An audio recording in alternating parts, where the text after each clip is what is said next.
desde la Asociación Argentina de Psicología Jurídica y Forense este conversatorio con la licenciada Mónica Jurado Flores, que, bueno, como para quienes no la conocen, tiene una amplia trayectoria, más de 20 años, como psicóloga clínica especializada en temas de la infancia, pero en esta oportunidad la asociación ha querido convocarla para que nos presente el taller que ella ha ideado con títeres para la detección del abuso sexual, ¿no?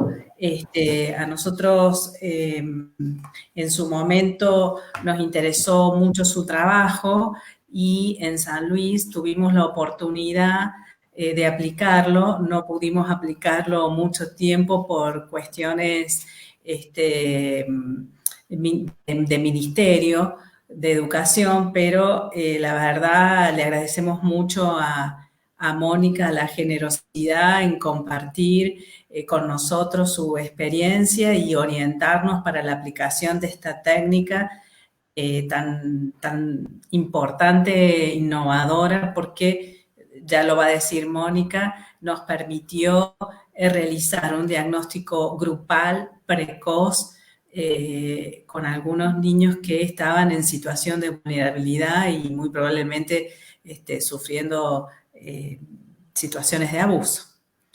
Bueno, podría decirse mucho más de la trayectoria de Mónica, pero los dejo para compartir con ella esta experiencia. Terminando la exposición, les pido, o sería muy importante, que puedan transmitir las preguntas, así nos enriquecemos todos con su experiencia y su conocimiento. Muchas gracias, Mónica. Adelante, hola Marisa, qué gusto haber sido invitada por ustedes, ¿no? Por la Asociación Argentina de Psicología Jurídica y Forense. Este es un encuentro que estaba pendiente, ¿no? Para mí es realmente un gusto.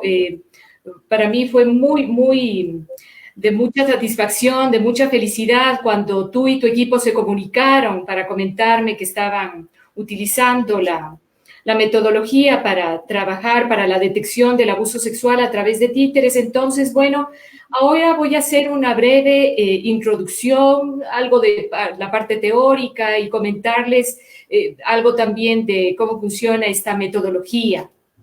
Dejamos las preguntas para el final. Quiero justamente hacerles pensar y bueno, también promover que se interesen, ¿no? En este tema.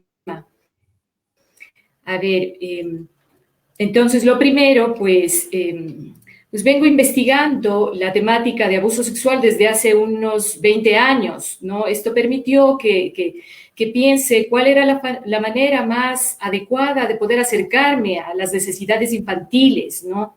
Entonces, a partir de eso, de estas preguntas que me planteaba sobre cómo detectar, surge este método, ¿no? Para detectar casos de abuso sexual a partir de la utilización de un instrumento de títeres. La siguiente. Entonces, lo primero que quiero hacerles pensar es esto, ¿no es cierto? Para los que tienen una formación psicoanalítica, vamos a hablar muy someramente sobre la Ley Universal de Prohibición del Incesto y sobre las familias con transacciones incestuosas, donde no se integra, está ausente esta ley o digamos, hay un vacío. Entonces, lo primero que quiero hacerles pensar es cómo esta ley universal de prohibición del incesto, ¿no? Que fue estudiada por Lévi-Strauss, cómo la podemos lograr ubicar en varios de los códigos, digamos, si no en todos, más bien los códigos penales, códigos de la niñez y adolescencia. Entonces, les traigo para hacerles pensar un artículo del Código de la Niñez y Adolescencia del Ecuador.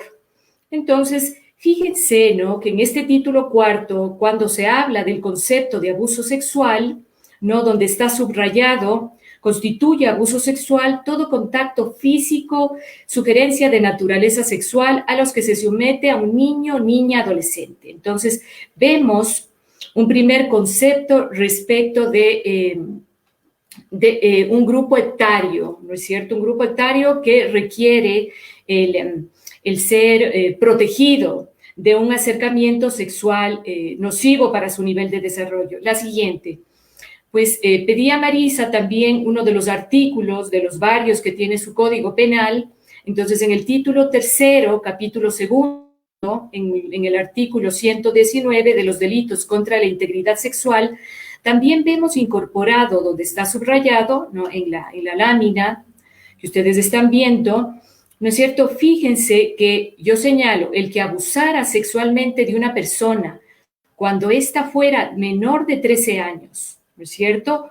O cuando mediante violencia, amenaza, abuso coactivo, intimidatorio de una relación de dependencia, de autoridad o de poder, o aprovechándose de que la víctima, por cualquier causa, no haya podido consentir libremente la acción. Entonces, nuevamente, vamos con la siguiente. Podemos reflexionar que en los diferentes códigos penales, ¿no? Así como en los diferentes libros religiosos, tenemos algo respecto de una normativa cultural. Es decir, vamos a ver insertado el tema generacional, la oposición entre adultos y niños. O sea, vemos que se habla de categorías y se habla de la imposibilidad de colocar a un menor en una situación de connotaciones sexuales. Y por lo tanto, como estos actos son nocivos, se van a penalizar los actos con connotaciones sexuales porque no pertenecen al mundo infantil. Entonces estamos hablando de que debe ser protegido el menor, el niño, niña y adolescente, porque estos actos con connotaciones sexuales no pertenecen a su mundo. Por supuesto, ¿no? En varios de los códigos vemos que se penaliza con mayor fuerza si es cometido por un familiar o un tutor, alguien que haya estado a cargo, ¿no? Y si es contra un menor de edad, por supuesto, ¿no? Esto va a ser un agravante. Entonces, la siguiente.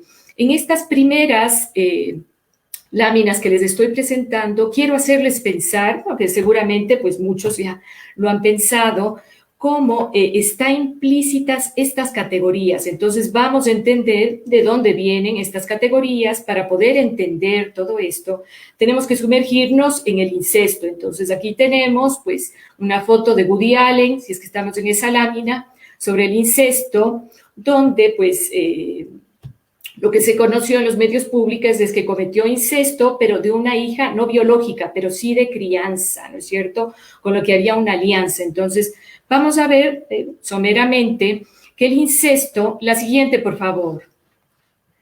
El incesto proviene de la voz latina incestus, in, que significa sin, no, y castus, puro, casto, no contaminado. Es decir, que el incesto es lo impuro, lo contaminado, lo corrupto.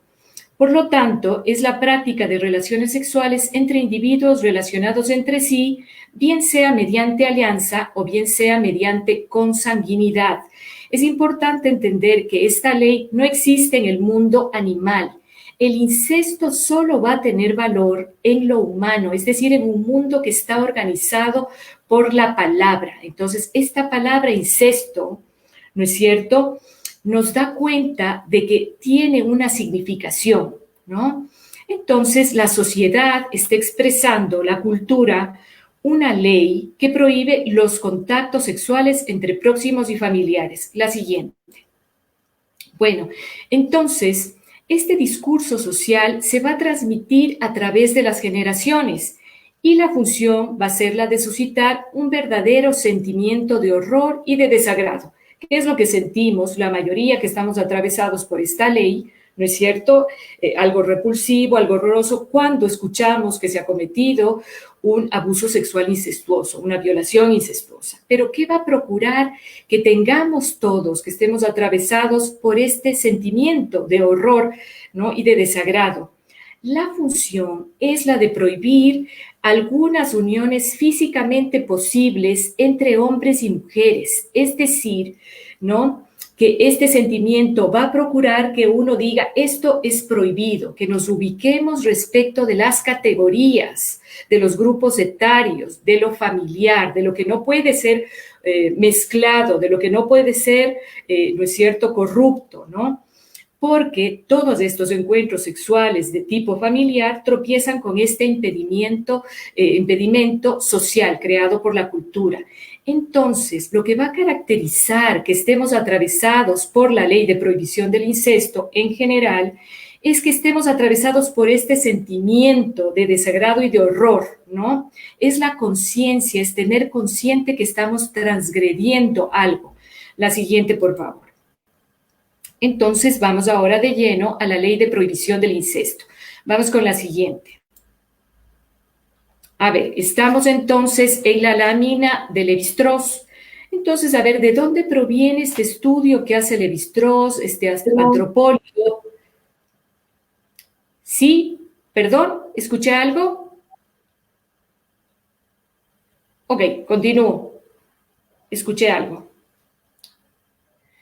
Ok, entonces, Lévi-Strauss en 1969 habla de las estructuras elementales del parentesco y nos dice que existe ausencia de leyes en el mundo de la naturaleza, es decir, en lo animal que regulen la sexualidad y que solo la aparición de una norma o ley nos dice que estamos en presencia o existencia de la cultura. Por lo tanto, esta ley, fíjense que nos permite el paso de la naturaleza a lo cultural.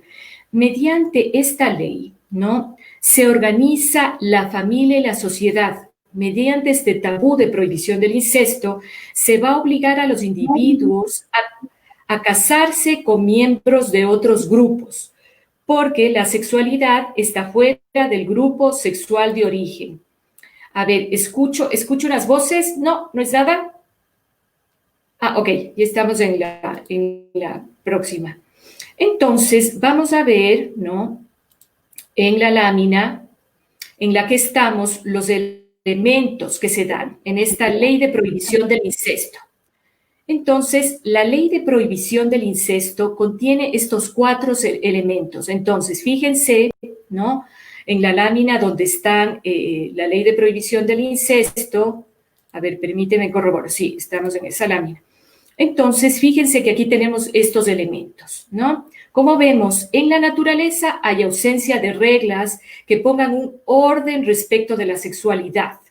Entonces, mediante este tabú que es creado, implantado por la cultura, esta regla, ¿no?, esto que reglamenta la sexualidad, se implanta un comportamiento al grupo y se lo obliga a casarse o a tener, digamos, un intercambio sexual fuera del grupo social de origen, ¿no? Y fíjense entonces que se establece la exogamia, que es algo que va a regular la vida sexual, coloca una regla de tipo sexual. Entonces, a partir de este tabú del incesto, no tenemos la ley de prohibición del incesto, la cultura va a implantar lo que son los intercambios y alianzas, ¿no? El ceder e intercambiar, no la pareja, que no se quede dentro de, en este caso, de la misma, pues en ese entonces, de la misma tribu, ¿no?, de la misma familia.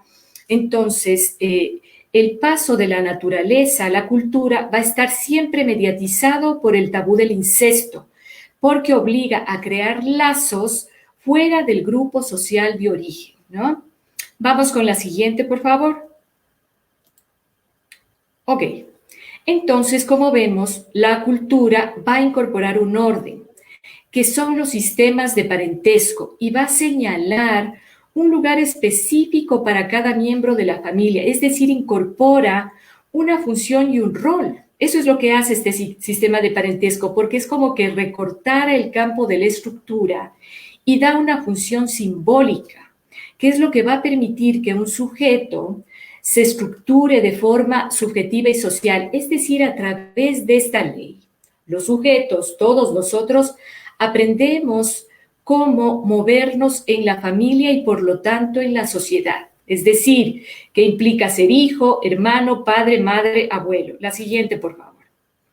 Ok, entonces, como sabemos, la ley de prohibición del incesto para la teoría psicoanalítica, pues para Sigmund Freud, nos habla de que está en el corazón mismo del complejo de Edipo, porque nos permite dominar deseos, salir del círculo familiar, porque es el ingreso a una normativa social, a integrar, fíjese en esto, referentes y coordenadas. Pero, ¿qué va a pasar, por ejemplo, este ejemplo que traje con Jaime, que fue abusado por tías? A Jaime lo masturbaban desde los 5 hasta los 10 años para dormirlo. Y fíjense que él, ¿no es cierto?, las coordenadas, los referentes, él creció con este vacío de la ley y luego abusó de su hijastra. Entonces, ahí vemos la ubicación.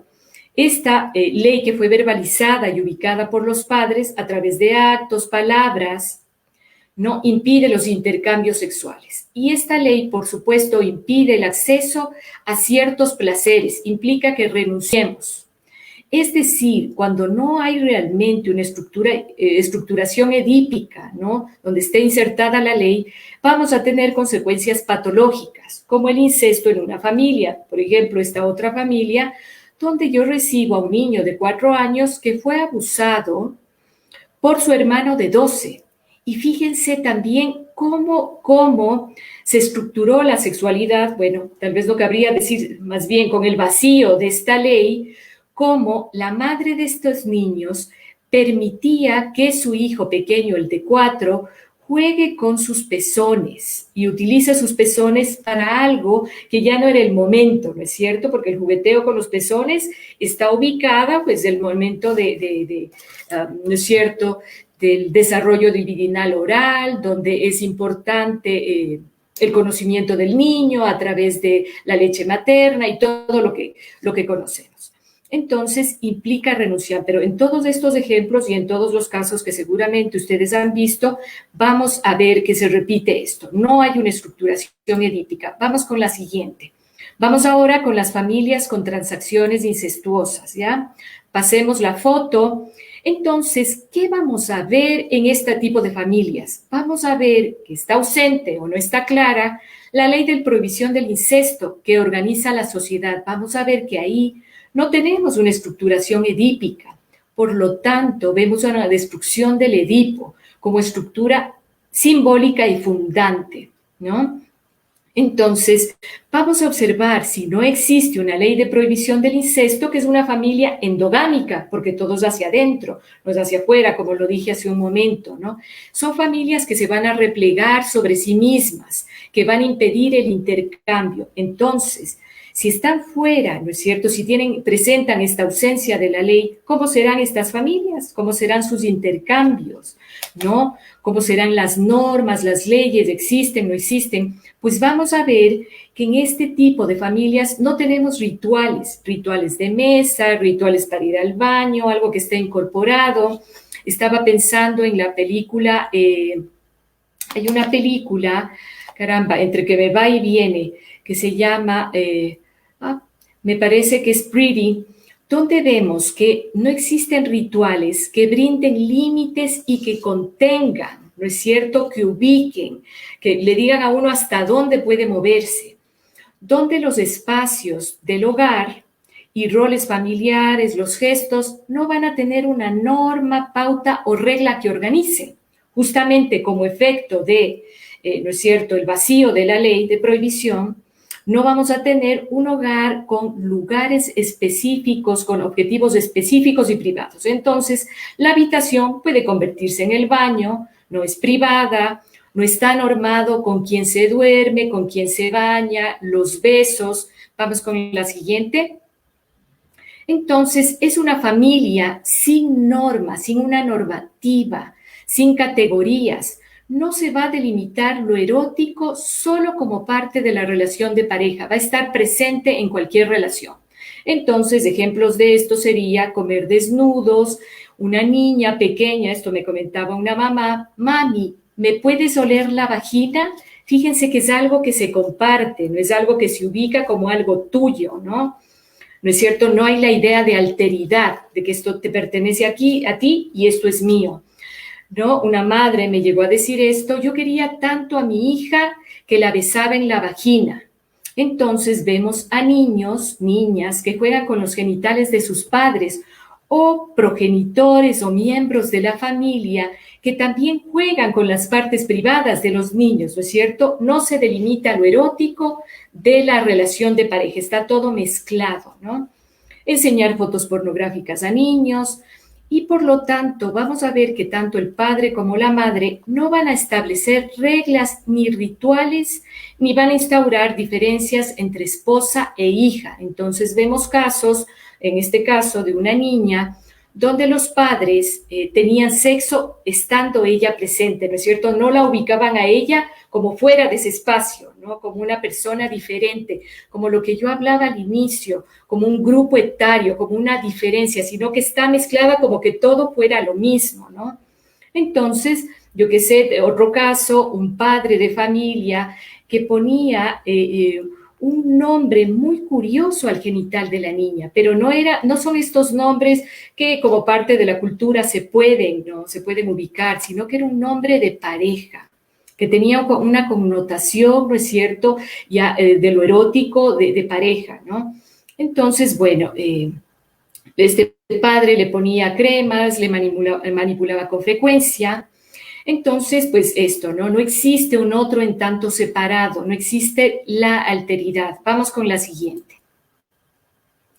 Bueno, ¿cómo será el acto sexual dentro de una familia con transacciones incestuosas? Este acto sexual no está socializado, no tiene normas ni categorías culturales. Otra vez, no tiene un orden. Entonces, ¿cómo va a ser este acto?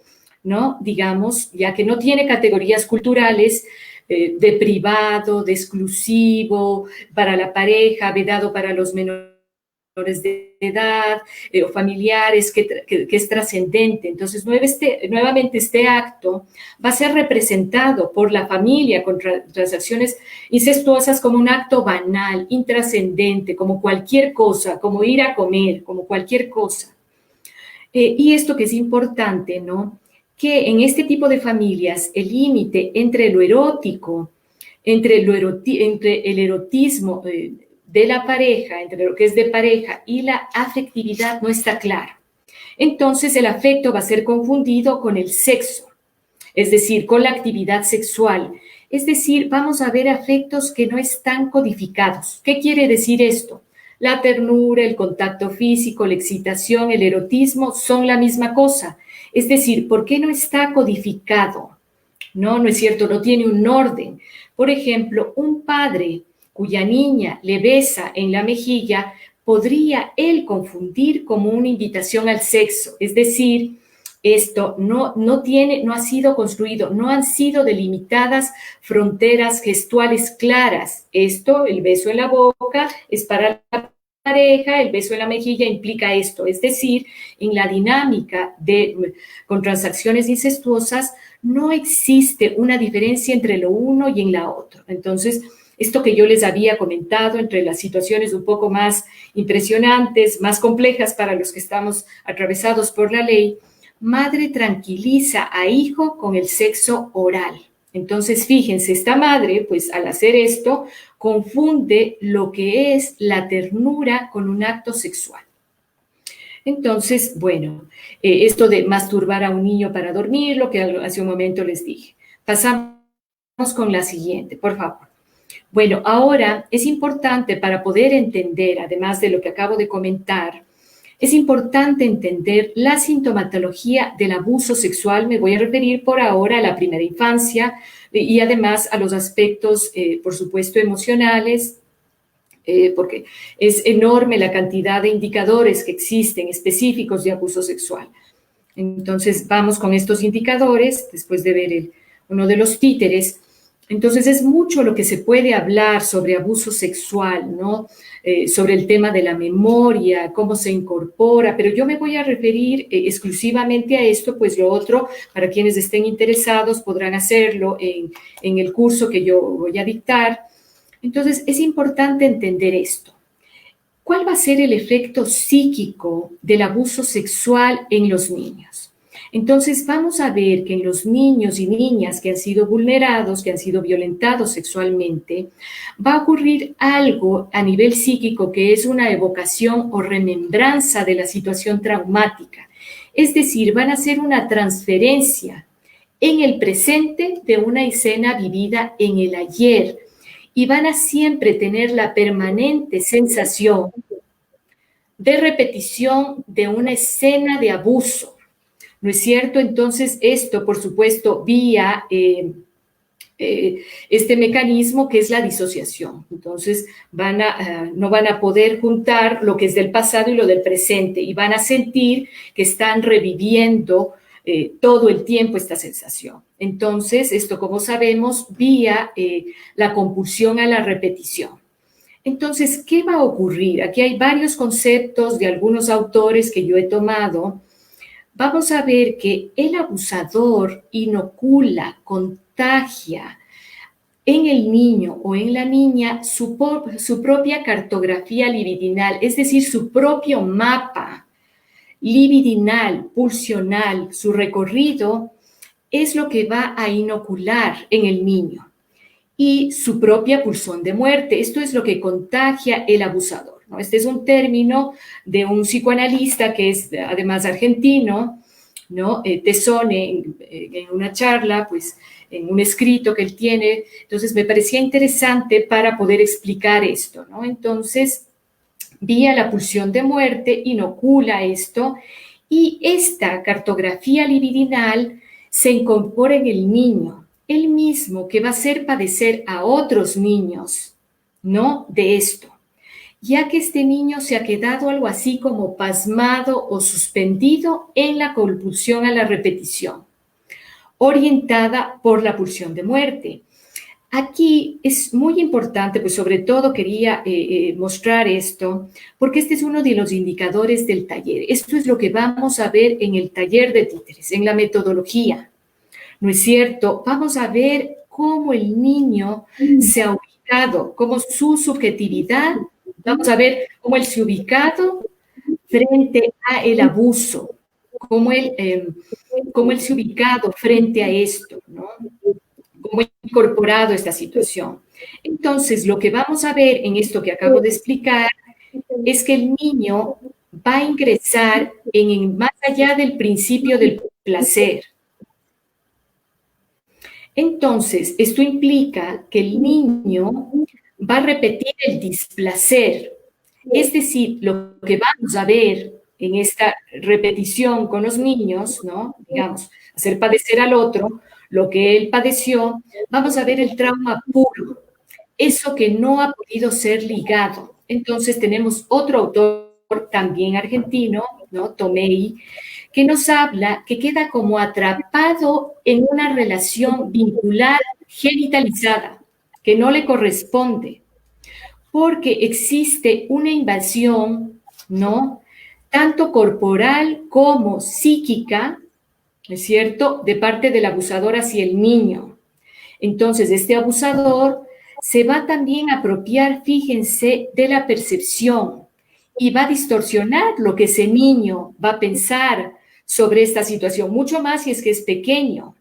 Entonces, por eso se habla de que incorpora, ¿no es cierto?, la propia cartografía libidinal, inocula esto.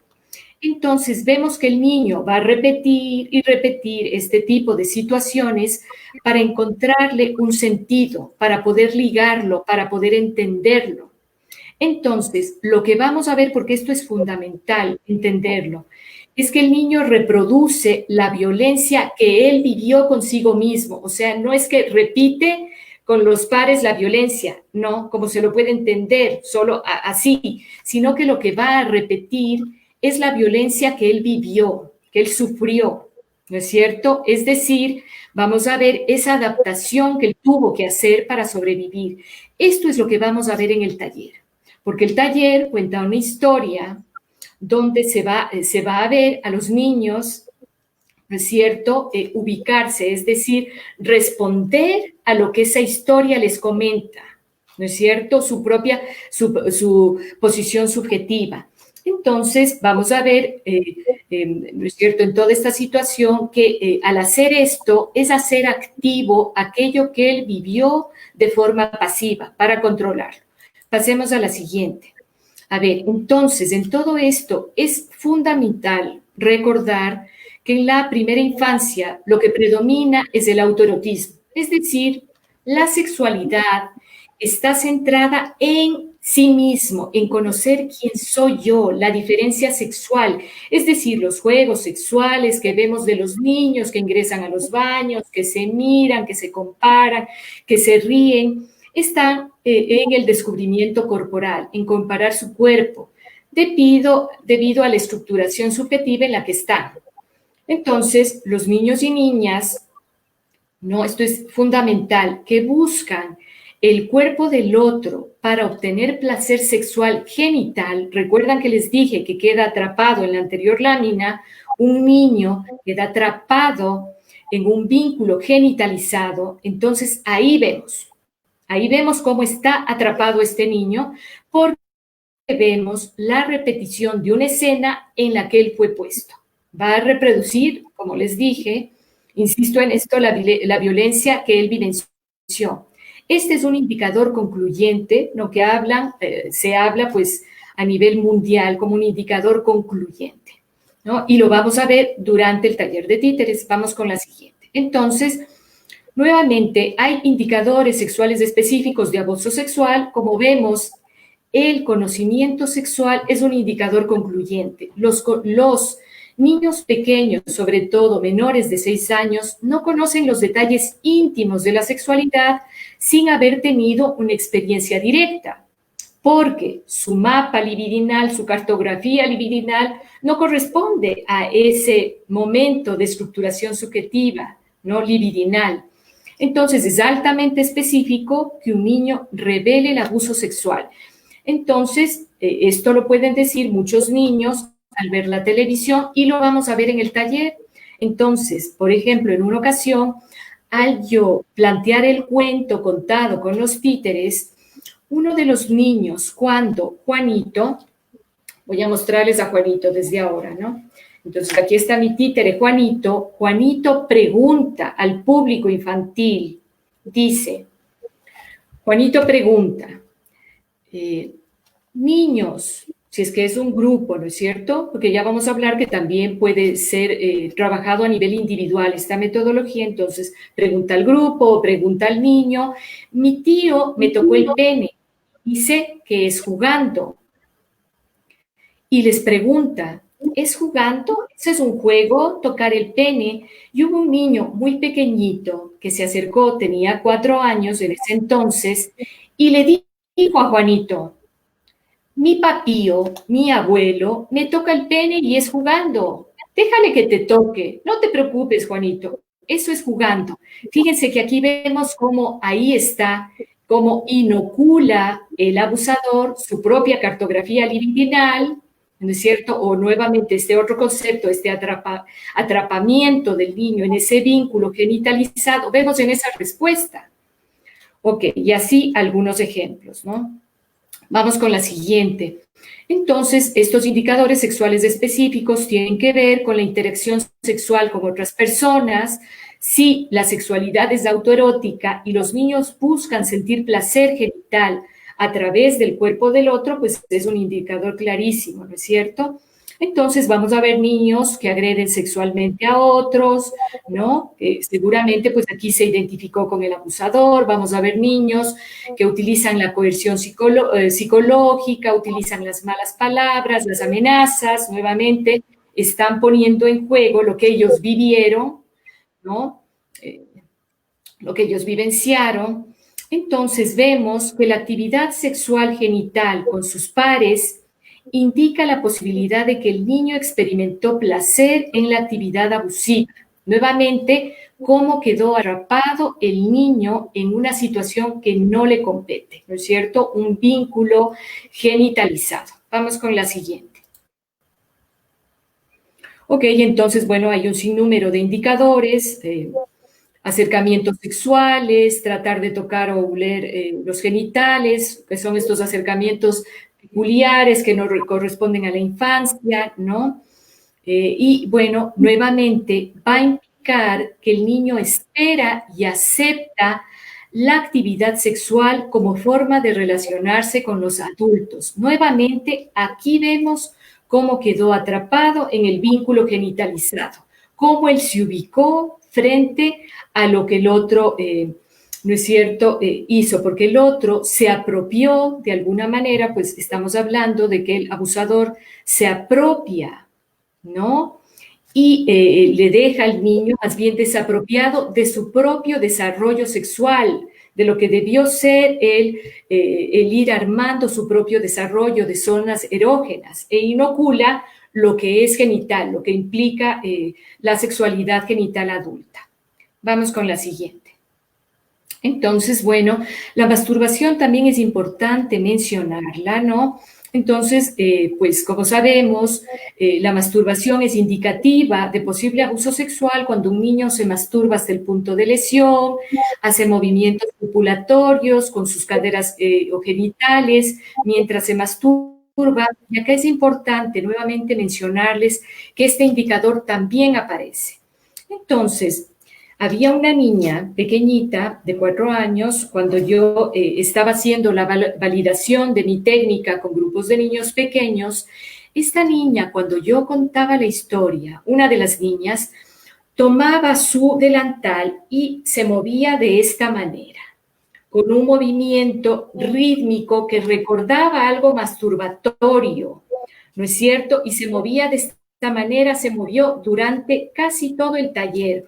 Hubo otra niña que ella se masturbaba con la esquina de la mesa y hubo otra que frente a lo que preguntaban los títeres, no se daba las vueltas, corría durante toda su aula, ¿no? Gritando, que le bese el abuelito, que le bese el abuelito, también mostrando, ¿no es cierto?, toda esta ansiedad, esta angustia, esto no resuelto, esto no ligado, esta compulsión a la repetición, como hemos dicho, como he dicho, el trauma puro, ¿no es cierto?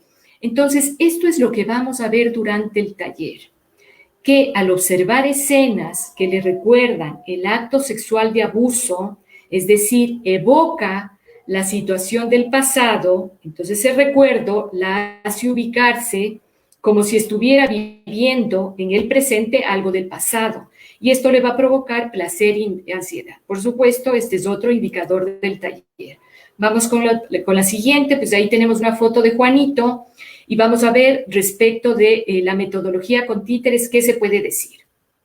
Entonces, a ver, vamos con esto. A ver, voy a chequear. Vamos con la siguiente, por favor. Después de la foto de Juanito. Perfecto. Entonces, a ver, ¿por qué el cuento es tan eficaz como un instrumento para detectar la problemática del abuso sexual? Entonces, uno de los autores, pues por supuesto hay varios, pero yo he tomado a Bruno Bettelheim, que en 1977, en su libro Psicoanálisis de los cuentos de hadas, nos dice lo siguiente, que el cuento es efectivo para los niños porque les ayuda a ordenar sus imprecisas emociones, le permite reconocer sus dificultades, está acorde a sus ansiedades, le sugiere soluciones a los problemas que le inquietan, a los problemas que son de su infancia, ¿no es cierto? Vamos con la siguiente. Entonces, como vemos, el cuento está al mismo nivel de cómo el niño experimenta y ve el mundo, ¿no? Por eso le resulta al niño algo tan, digamos, tan atractivo, tan amistoso con su situación, ¿no es cierto? Entonces, el niño va a confiar en la historia que se le está contando a través del cuento, en este caso, el cuento con títeres, porque el mundo que presenta Juanito, el mundo que hablan los títeres, coincide con el suyo. Es un mundo de juego, de fantasía, de voces particulares. Entonces, por supuesto, Bettelheim y otros autores nos hablan del pensamiento animista infantil, es decir, de cómo en el desarrollo cognitivo del niño tenemos este pensamiento, ¿no? donde el niño atribuye vida a todos los objetos inanimados. Es decir, todos los objetos, no para un niño, para una niña, pueden sentir, pensar y desear como él. Entonces, lo que vamos a ver es que el niño se identifica con todos los objetos. Y con un objeto, los niños y las niñas van a proyectar en este lo que él percibe sobre sí mismo, que es lo que les he venido, ¿no es cierto?, explicando respecto de la metodología con títeres. Entonces van a proyectar en los títeres lo que ellos sienten sobre sí mismos, lo que ellos han vivenciado, ¿no? Entonces, por ejemplo, un niño que pega una silla con la que se golpea, ¿no? El niño va a pegar a esta silla con la que él primero se golpeó porque él se identifica con esta silla y proyecta en la silla lo que él percibe sobre sí mismo. No es que la pega, digamos, como una manera de desquitarse con la silla, sino que lo que está haciendo este niño es ubicar en la silla lo que él percibe sobre sí mismo y de esta manera también en los títeres. Vamos con la siguiente. Entonces, en la historia que yo les cuento a los niños, ¿no?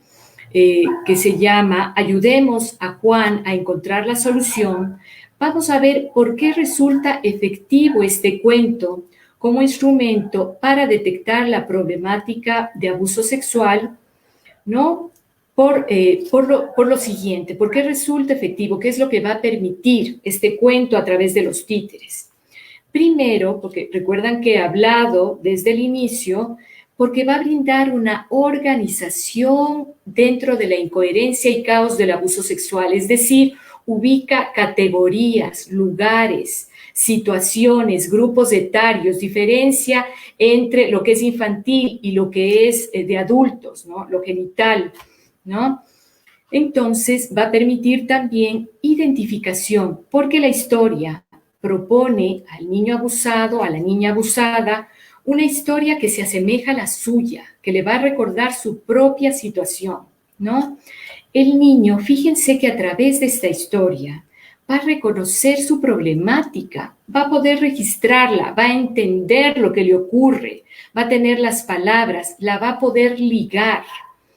Donde no existían palabras, ¿no?, para nombrar el abuso, porque muchos niños son pequeños, los niños y las niñas que asisten a este taller las va a colocar por medio de las palabras de los títeres, porque los títeres les van a decir, indicar exactamente. Entonces, ¿no es cierto?, los niños no tienen, como sabemos, un acceso pleno al campo semántico ni discursivo. Semántico, porque los niños no conocen el sentido, el significado de las cosas, están todavía incorporando eso, entendiendo. Y discursivo, porque todavía no pueden dilucidar, entender lo que implica asociar una cosa con otra, reflexionar, un tema de causa-efecto. Entonces, a través de esta historia de las palabras de los títeres, pueden poner esto y logran entender, registrarlo. Por lo tanto, se va a brindar un sentido, significado diferente a la experiencia del abuso por la que está atravesando. El cuento le va a permitir hacer ligadura, darle un sentido. Va a poder reflexionar sobre los sentimientos perturbados y esto que es tan importante, va a confiar en sus propias percepciones. Vamos con la siguiente. Va a poder salir del vínculo agresivo, a pedir ayuda, develar al malhechor, dar castigo al malhechor, porque además eso ocurre en el cuento. Y nosotros vamos a poder ver cuál es la posición subjetiva del niño frente al abuso. Es decir, vamos a ver cómo él responde frente a las coordenadas abusivas del otro, frente a las coordenadas edípicas. Fíjense que muchos niños, la gran mayoría, después de ver el taller, ¿no?, algo de esta perturbación se soluciona al mirar el cuento. Es decir, que va a desaparecer o caer algo del síntoma. Pero, por supuesto, hay que continuar con todo un trabajo terapéutico con el niño. El niño va a poder confiar en su futuro, se va a identificar con el héroe, porque Juanito ¿no es cierto?, solucione el problema porque habló, porque lo dijo, lo manifestó. Y además el niño y nosotros también, va a tener acceso a su proceso doloroso, va a saber lo que le ocurre porque es exteriorizado. Por eso, después del taller, muchos niños, ¿no?, algunos de ellos, cuando lo registran y se dan cuenta, van donde la profesora y le dicen, profe, me siento triste, le dicen a la maestra, porque a mí me ocurre lo mismo que a Juanito, ¿no?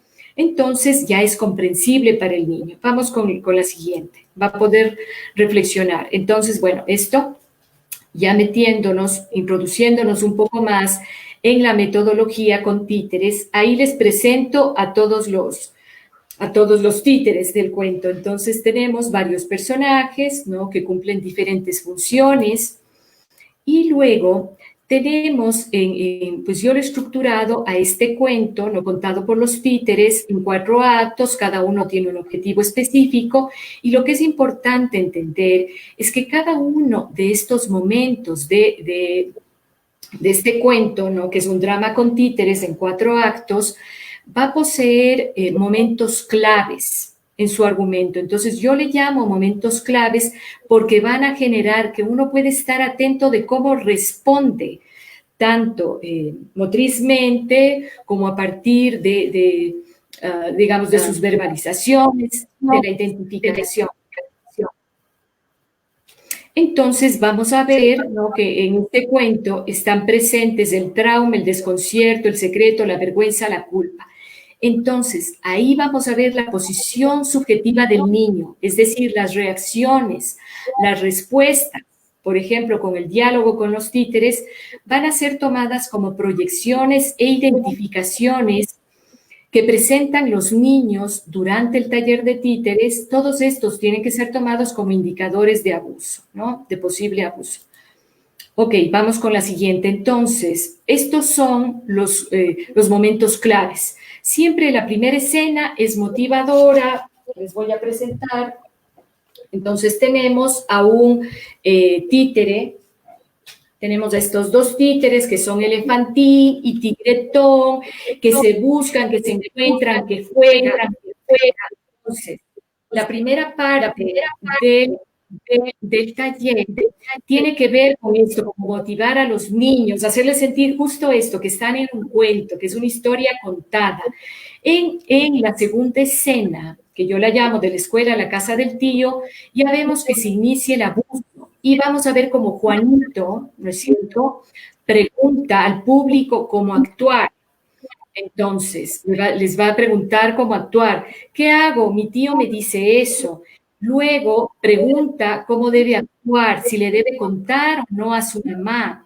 Entonces, en este momento recuerdo que hubo una niña que a mí me impresionó mucho, de aproximadamente 3 años y medio, que la sintomatología que ella presentó, los indicadores que ella presentó durante el cuento, fue que todo el tiempo se sacaba saliva y se la untaba en todo el cuerpo, ¿no?, como una forma de mostrar algo, por supuesto, de una zona parcial, ¿no?, pero que también daba cuenta de cómo vivenció ella. De alguna manera, pues uno puede hipotetizar cómo vivenció este abuso, su posición subjetiva frente a esto. Entonces, cuando Juanito pregunta si debe comentarle o no, esta niña gritó y dijo, no, no le cuentes a la mamá. Entonces, fíjense que esto nos puede permitir entender cómo ella se posicionó, este grito, qué implicaba para ella. El enorme susto, se sentía culpable, cómo se organizó frente a esto. Vamos con la siguiente. Luego, en el tercer acto, vuelven a aparecer Elefantín y Tigretón y señalan la diferencia entre caricias buenas y malas, se les pregunta a los niños cómo pueden defenderse, y ahí nuevamente se da categorías, ¿no es cierto?, palabras que ubiquen, ¿no?, que les den sentido, que les ayuden a los niños y les den sentido para que puedan entender qué fue lo que pasó, ¿no? Y bueno, se habla de la culpa, que no es culpa de los niños.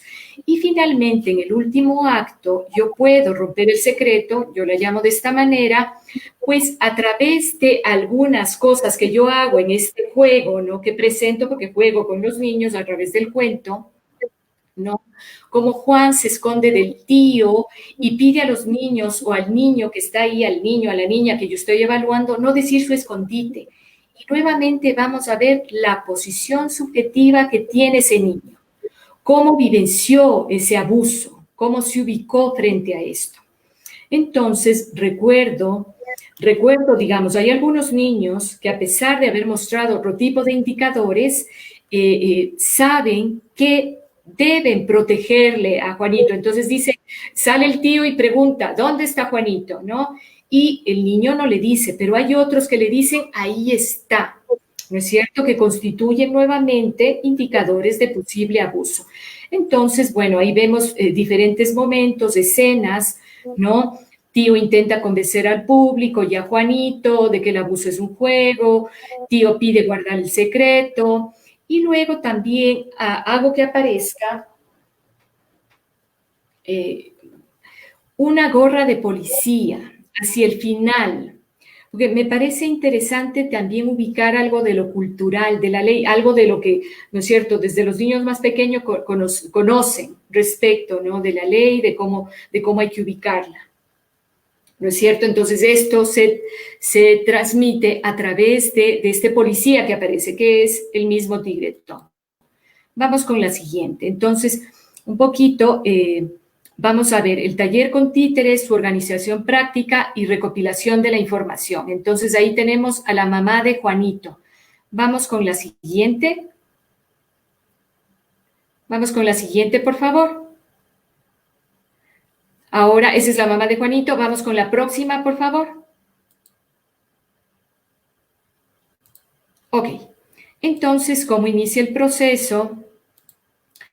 Vamos a ver rápidamente. Es un instrumento que a mí me ha servido para evaluar, para hacer una detección de posible abuso sexual para niños de 3 hasta 11 años. Tuve la posibilidad de trabajar en una consultoría para UNICEF, donde evalué a niños de 11 años, donde también pude hacer detección de abuso sexual. Bueno, hay diferentes modalidades. Mi recomendación es hacerlo con un máximo de 20 niños. La hora dura entre 25 y 30 minutos. Puede ser aplicado tanto individual como en un instrumento de diagnóstico. Si se hace de forma grupal, tiene que haber un entrenamiento, mucho mejor si es con psicólogas, ¿no es cierto, Caro? A ver, es decir, lo que quiero decir, todo el proceso tiene que ser manejado necesariamente por un psicólogo o una psicóloga. No puede ser manejado por una maestra. Sin embargo, aunque maneje los títeres, esté atento de todas estas cosas, a veces, si es que es grupal, se va a necesitar entrenar a las profesoras y mucho mejor, si es que es posible, pues a psicólogas, ¿no? Entonces yo indico en el libro, pues y en la capacitación que voy a dar, les voy a explicar qué se debe decir, qué no se debe decir, ¿no? La cuestión transferencial y todo esto. Vamos con la siguiente.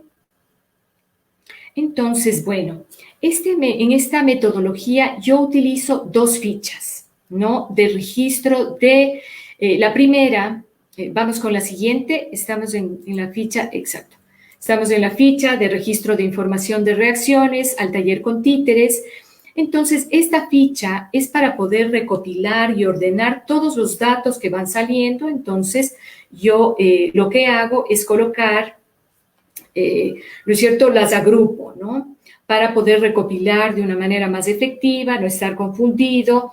Entonces, aquí vemos en la primera parte las reacciones motrices, esto que yo les había dicho, ¿no? Estos indicadores, mecerse compulsivamente, menearse, ¿no es cierto? Mecerse, que implica esta niña con el delantal, menearse, que ya tiene que ver más bien con una actividad masturbatoria, Existen niños que se introducen objetos que se colocan, más que introducirse los colocan en el área de los genitales, el niño quiere salir, empieza a llorar, untarse saliva, lo que les he comentado, ocultarse de los demás, bueno, una serie. Hay niños, esto es bien interesante, hay niños que se colocan de una forma completamente rígida y así ven el taller, entonces uno nuevamente puede registrar lo que implicó, si estamos viendo, ¿no es cierto?, el trauma puro, la repetición de cómo él se sintió paralizado y congelado en la propia situación de abuso, no podríamos pensarlo de esta manera. Existen niños que pueden provocarse náuseas, una niña se metía toda la mano, ¿no? Varias cosas, ¿no? He visto niños, sobre todo, recuerdo en este momento un niño que fue el más terribloso de todos cuando yo hice toda la validación, ¿no?, de esto, que era el niño que agredía sexualmente a estos otros pequeños, los tiraba en el piso, hijo de tal y cual, cara de B, bueno, todo un lenguaje florido, pues así era de agresivo con estos otros niños. Durante el taller, lo único que hizo, fíjense, fue girar esa cabeza y veía el cuento con una mirada disimulada, evitativa, fue lo único que hizo. Pero después de eso, en el diálogo posterior, que ya les voy a comentar, ocurrieron otras cosas con este niño. Entonces, vamos con la siguiente.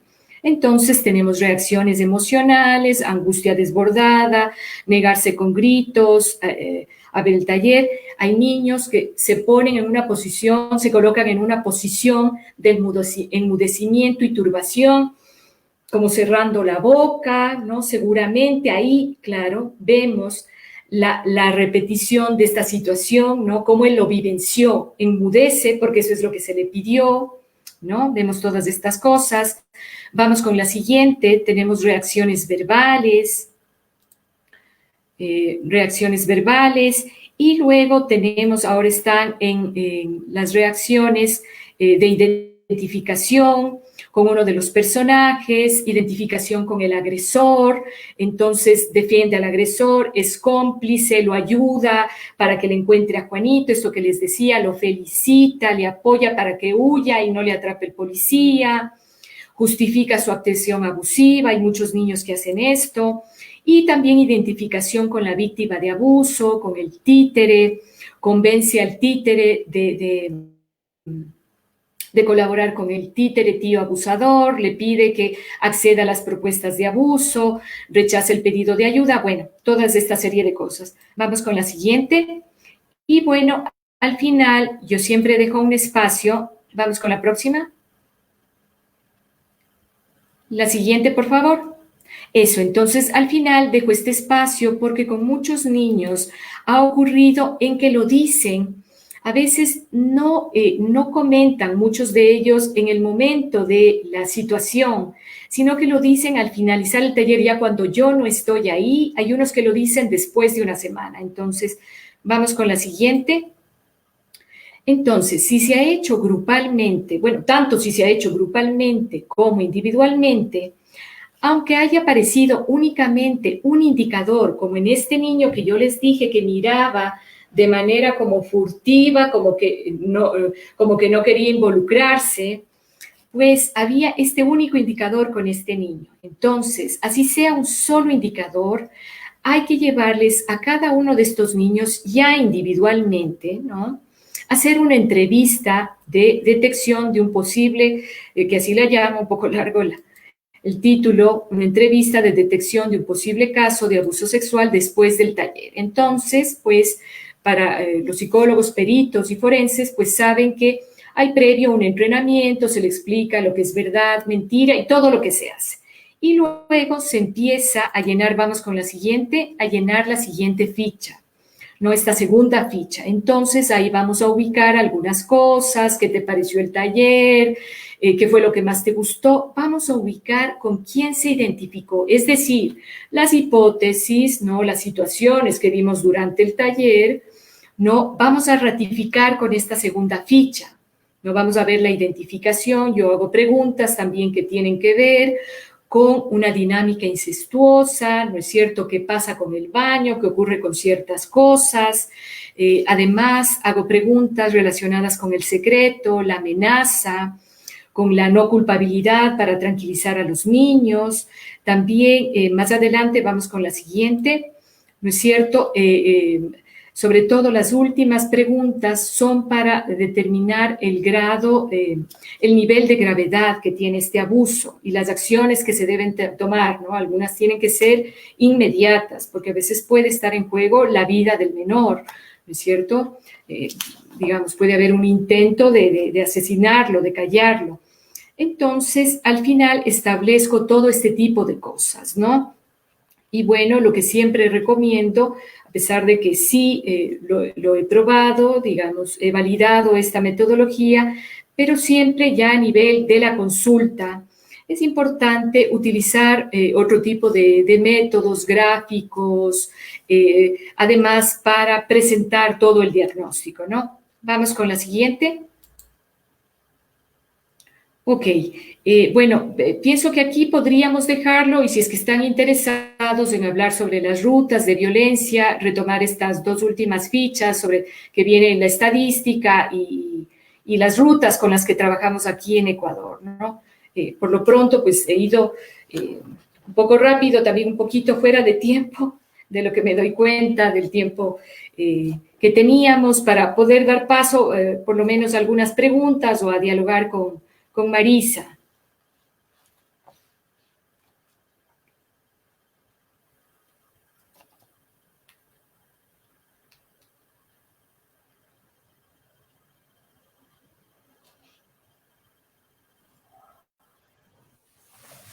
No sé si quieren hacer alguna pregunta. Bueno, muchas gracias, Mónica. Fue muy clara tu exposición. Siempre el tiempo nos resulta poco para tratar de explicar una problemática tan compleja como esta, ¿no? A mí me pareció muy claro, pero bueno, si alguien tiene una pregunta, esperamos las preguntas.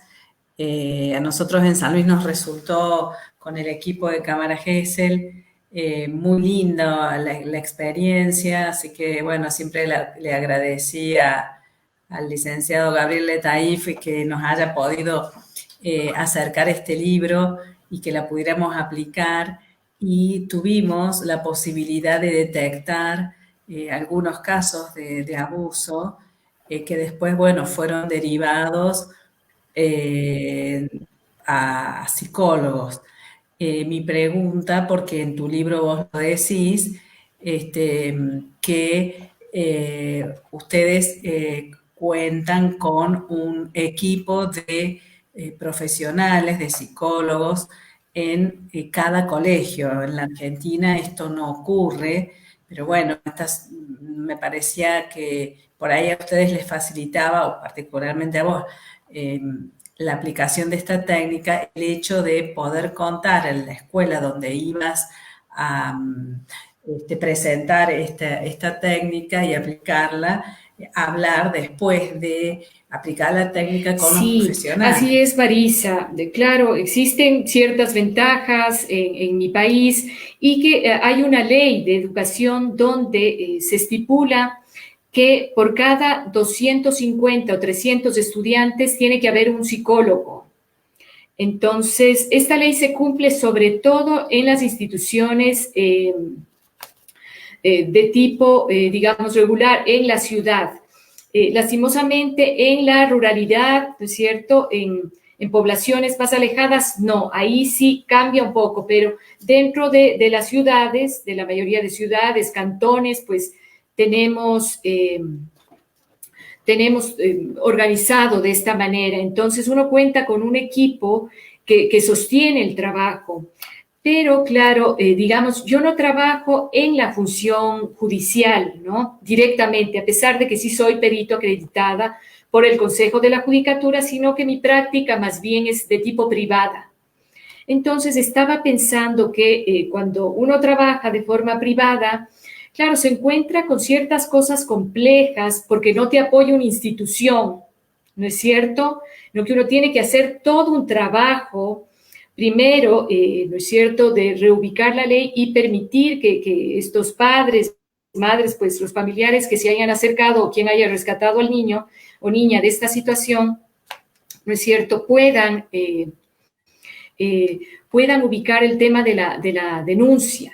Entonces, a veces es un tema que, como hemos visto cuando hablé de la situación de las familias con transacciones incestuosas, ¿no es cierto? Es un tema que hay que construir, el poder denunciar. Es decir, no es algo que está en el esquema mental, ¿no? En algo que se tiene que hacer, el poder denunciar, el hablar, el reubicarlo como algo fuera de. Entonces, ahí nos topamos con una serie de situaciones problemáticas, complejas. A ver. Bien, acá me están preguntando o están preguntando el nombre del libro. Yo acá lo voy a acercar, Sí. porque lo tenía a mano. De la oscuridad a la luz, una técnica para la detección de abuso sexual infantil. También Sí. preguntan cómo seleccionás las instituciones educativas a las que aplicás el taller, si también suele haber rechazo por parte de alguna de las instituciones en las cuales has presentado la técnica, y si los padres firman algún tipo de consentimiento previo a la realización del taller. Sí, sí. A ver, a mí hay dos tipos de escenarios, digamos. El más común es que a mí me contratan, como saben que yo trabajo en esto, que esta es mi especialidad, me contratan justamente como un taller para detectar abuso sexual. Entonces, yo con los directivos, con los docentes, sobre todo con los directivos, les explico que ¿no es cierto?, al realizar esta metodología, es posible que aparezcan situaciones de abuso sexual. Entonces, ahí viene un poco esto que acaba de comentar, por supuesto el colega, el tema del rechazo, la ubicación que tiene cada uno frente, o sea, vamos a ver también su propia posición frente a la ley, a qué se hace, no hacer cómplice o con esto yo no me meto, bueno, todas estas cosas que son tan comunes en nuestro quehacer profesional. Entonces, lo que yo suelo es aclarar. En algunos escenarios me dicen sí, eso justamente es lo que queremos. Y en otros me dicen no. Solo queremos que usted hable de ciertas situaciones, yo qué sé, de lo que ocurre en los baños, de caricias buenas y malas, de cosas como estas, ¿no? Entonces, va a depender mucho del pedido, ¿no es cierto?, del pedido. Ya en la cuestión, y claro, cuando se hacen instituciones, sí, los padres son comunicados y ellos tienen que firmar. Ellos firman un consentimiento, ¿no es cierto? Porque muchas de estas cosas van a surgir y son, por supuesto, muy complejas, difíciles, porque ahí hay que asumir algo, ¿no es cierto? Este niño no se le puede dejar con todo esto, ¿no es cierto?, abierto, ¿no?, sin que se pueda trabajar, sin que se le pueda dar algún tipo de trámite. Ya en la consulta clínica, que es sobre todo a lo que yo me dedico, pues, claro, vienen buscando eso. Entonces está el consentimiento informado. Yo les explico lo que yo hago, lo que va a pasar, ¿no es cierto? Está el consentimiento informado, la firma, el acuerdo, ¿no? Pero claro, en el tema institucional sí uno debe ser muy, muy cauteloso, debe ser muy cuidadoso con este tema. Uh-huh. Ya nos queda muy poco tiempo, pero acá piden si podrías aclarar un poco más sobre las rutas. A ver si. O Yo escucharte. tenía también un PowerPoint. Bueno, sí. Digamos, aquí tenemos rutas para violencia de tipo sexual, para violencia entre pares. Tenemos un sinnúmero de rutas que ha implementado el Ministerio de Educación. Entonces, digamos, si se da si se da una situación de abuso sexual en una institución educativa, pues hay que seguir esta ruta, que la ruta es hacer la denuncia, ¿no? Primero, comunicar a los padres, ¿no? Comentarles lo que está ocurriendo, luego enviar un informe tanto a Fiscalía como al Distrito de Educación, el que agrupa a los diferentes colegios. Entonces, a partir de eso se hace la denuncia, tiene la obligatoriedad de hacer la denuncia, no la institución educativa. Lastimosamente, hace algunos años, pues, justamente por más rutas que teníamos y muy claras, ¿no? Muy claras para el camino de la denuncia, qué se debe, qué no se debe hacer con los niños, cómo se preguntan los niños, ¿no es cierto? Cómo no inmiscuirnos tampoco en un tema de diagnóstico ahí dentro de la institución, sino que un poco lo que se escuchó, lo que el niño dijo, lo que denunció, como describir lo que el niño dijo, pero no intervenir a manera de diagnóstico, sino que se permita o se deje que sean, ya sea el psicólogo privado y luego los peritos de la Fiscalía a través de la denuncia, los que procedan, ¿no?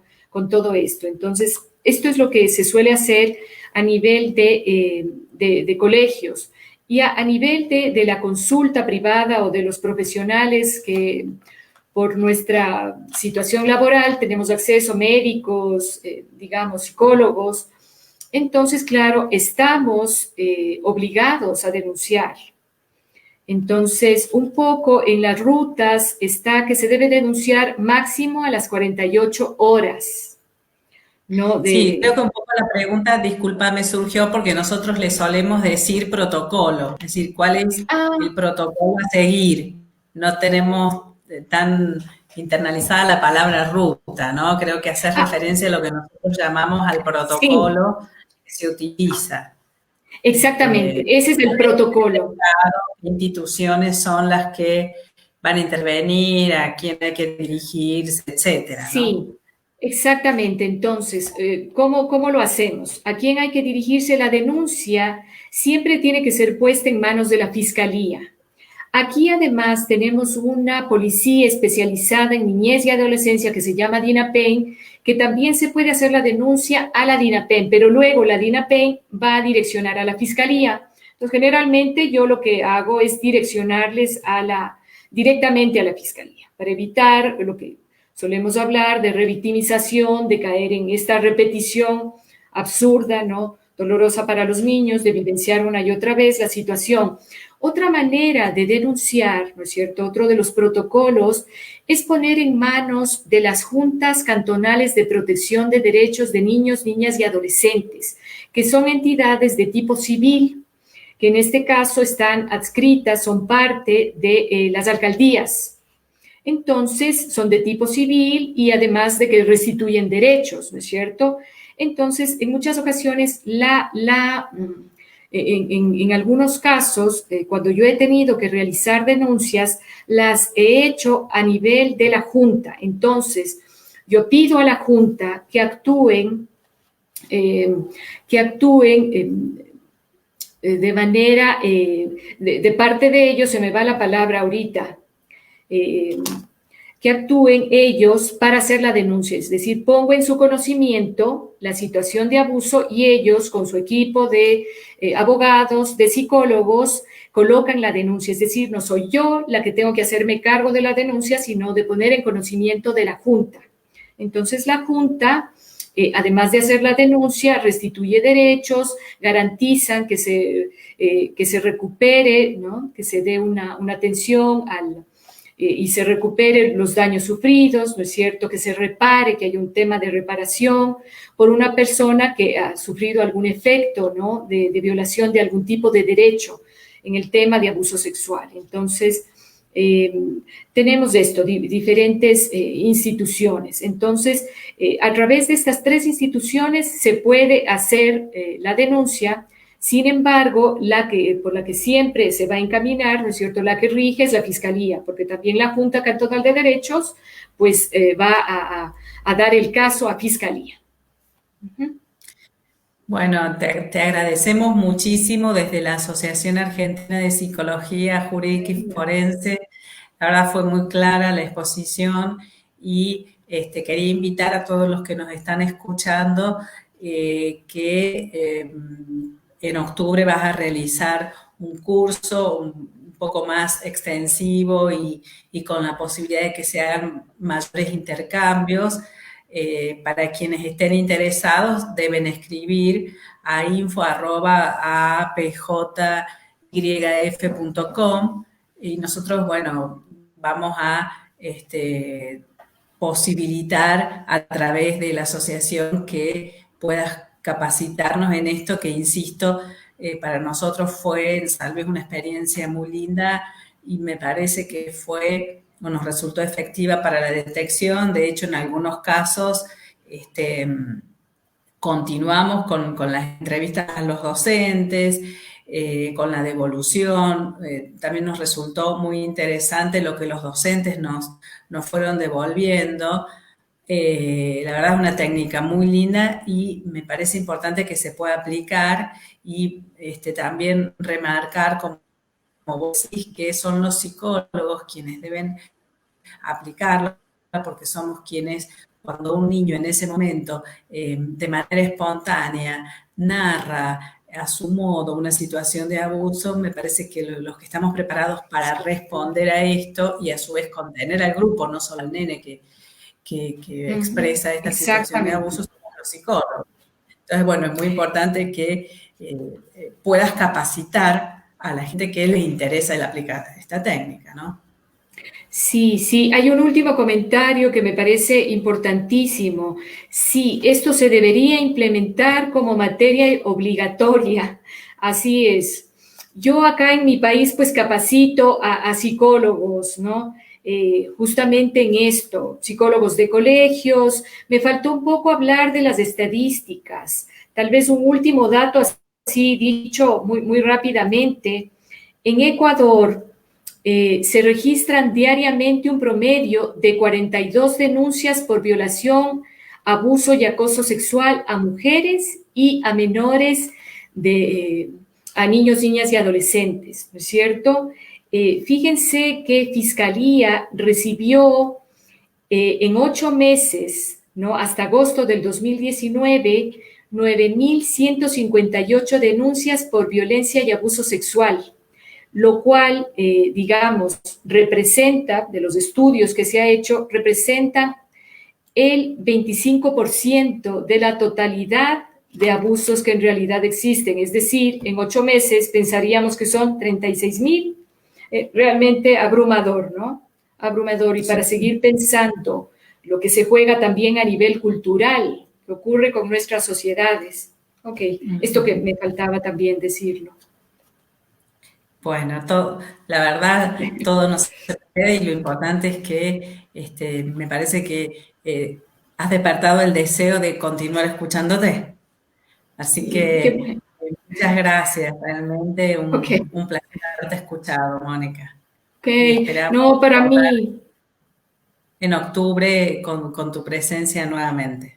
Sí, con muchísimo gusto. Para mí, más bien una alegría poder compartir toda esta experiencia. Por eso he sido clara, porque me interesa justamente que lo utilicen, que más niños sean acompañados, que sean escuchados. Por eso coloqué el título del libro, ¿no? De la oscuridad hacia la luz, el poder salir a la luz. Y me faltaba algo importantísimo que no puede faltar, ¿no? Que siempre es la despedida y en este caso el saludo de Juanito, porque además hay que jugar, hay que ser muy joven, entonces necesito que Juanito le salude y se despida. A ver, Juanito, aparece. Hola, ¿en dónde estamos ahora? Juanito, imagínate que estoy hablando ahora Argentina. ¡Ah! ¡Wow! ¿Son amigos y amigas de Argentina?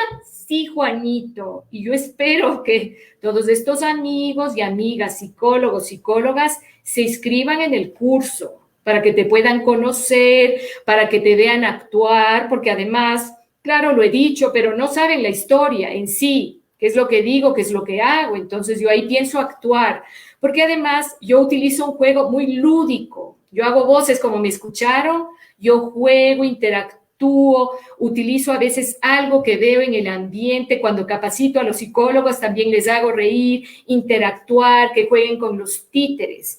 Entonces, Juanito, es importante que se inscriban y bueno, ya ves que estamos en Argentina y qué gusto compartir con gente tan linda, tan especial, que tiene pues el mismo deseo de poder rescatar a tantos niños. Bueno, despídete porque ya estamos con el tiempo pasadísimos.